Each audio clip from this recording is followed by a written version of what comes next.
Beloved, there's something tender and vulnerable that happens when you begin reconnecting with your true self. Something most people don't talk about, but something nearly everyone experiences. Just when you begin to feel more like yourself, just when clarity begins returning, just when peace becomes familiar, just when your frequency is rising, a part of you feels pulled back into the old self. And you wonder, why am I tempted to go back to patterns that hurt me? Why do old habits suddenly feel safe again? Why is this outdated version of me calling so loudly? Why do I miss things I know weren't good for me? Why does the old life feel easier than the new one? Beloved, nothing is wrong with you. Nothing has gone off track. This pull toward the old self is not failure. It's not regression. It's not self-sabotage. It's integration. It is your nervous system adjusting to unfamiliar freedom. It is your identity recalibrating. It is your old patterns asking for closure. And today we're going to walk through this together with enormous tenderness. Part 1. Why the old self feels weirdly comfortable. Beloved, the old self with all its pain patterns and survival strategies feels familiar, not because it was healthy, not because it was aligned, but because it was predictable. The brain loves predictability. The nervous system loves familiarity. Even your wounds have become routine. So when you begin rising into your authentic frequency, your system senses this is new, and new feels unsafe. Even if the old self was exhausting, the brain still believes, at least I knew how to survive that. So the pull to go back isn't longing for dysfunction, it's longing for the familiar map. Even if the terrain was painful, you're not drawn to the old version of you, you're drawn to what felt known. This is human, this is normal, that's okay. Part 2. The nervous system isn't sabotaging you, it's protecting you.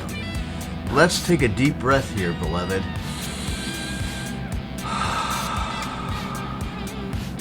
Everything in your system is wired for survival, not expansion. So when you start speaking your truth, setting healthier boundaries, trusting yourself, slowing down, choosing differently, stepping into authority, releasing borrowed energy, and reclaiming your frequency, the nervous system activates. It says, wait, we've never lived this way before.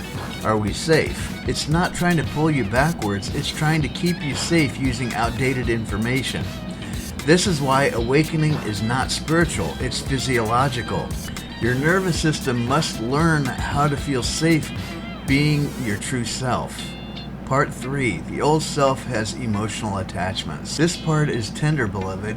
Your old self was built during heartbreak, fear, childhood conditioning, trauma, rejection, instability, loneliness, unworthiness, responsibility you were too young to carry.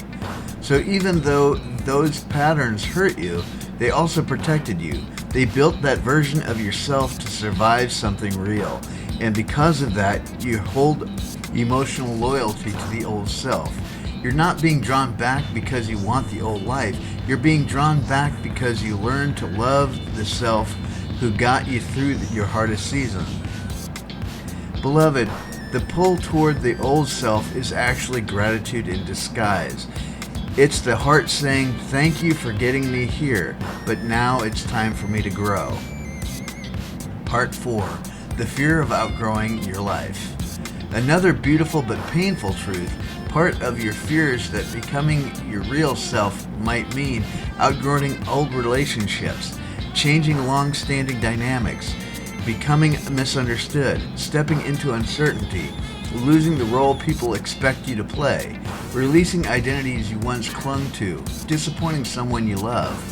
The old self represents stability, predictability, familiarity, belonging. The new self represents alignment, authenticity, sovereignty, and truth. And beloved, sometimes alignment threatens old forms of belonging. That fear creates a gravitational pull towards who you used to be. Part 5. The pull means you're growing, not failing. When students first step into sovereignty, they often think, if I feel pulled backward, it must mean that I'm doing something wrong. No, beloved, It means you're doing something right. It means your awareness is expanding, your frequency is rising, your old patterns are releasing, your nervous system is recalibrating, and your identity is transforming. The pull backwards is like the last tug of a tight shoelace right before it loosens. It's not a setback, it's the final resistance before breakthrough. Part 6. A gentle practice. Thank you, but I'm different now. This practice helps release the old self with compassion instead of force.